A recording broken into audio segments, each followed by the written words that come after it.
welcome to another episode of Khntxt. I'm your host, Corey Terry. Today's guest has played a huge role in documenting the culture of Houston for years now. His name, Elliot Guidry. Elliot Guidry is the publisher and owner of Houston Trend magazine. Now, for those of you out of the city that may not know, Houston Trend plays a huge role of the documentation of what goes on here locally.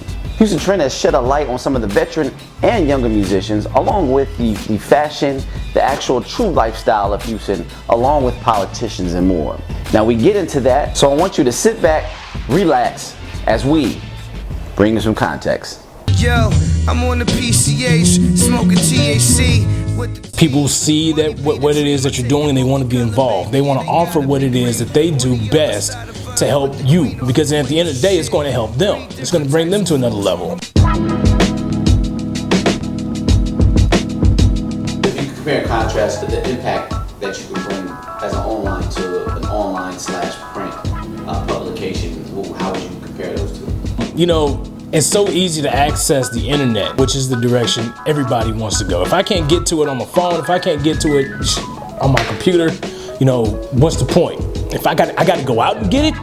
What? We have the publication on Google Play, iTunes. We putting it in the palm of these people's hands. So that's the impact of the website. It's the fact that it's right there. You have those purists like myself who believe that I need to hold it. I need to see it. I can sit here and try to talk to an advertiser or a sponsor or a company, whoever it is that wants to spend money with Houston Trend, about buying a banner on the website all day.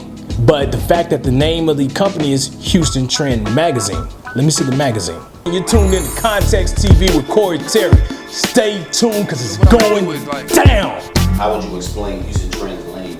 With our lane, it's more lifestyle. Every bit of our culture put into paper, from whether it's fashion, music that we listen to, the clubs we go to, the cars that we drive. It's a pure lifestyle Houston magazine, not just a typical, you know, and I hate the Khntxt Houston magazine because it sounds like what you're gonna do when you open up the page. You're gonna see the stereotypical pone lane, different color slabs, and no, it's not that. It's the lifestyle that we live down here. It is true to life in its form of Houston's culture. How do you and your team decide who's going to be on the cover of the magazine?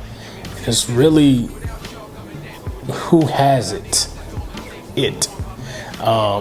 Being the definitive word in that statement. Who has it? Who has the movement behind them? Who has that notoriety at the same time? Because it's not just about them, it's how we can get some recognition at the same time. So that's one of the things I look at.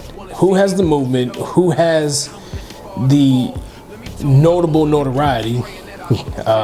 Who's that motherfucker right now?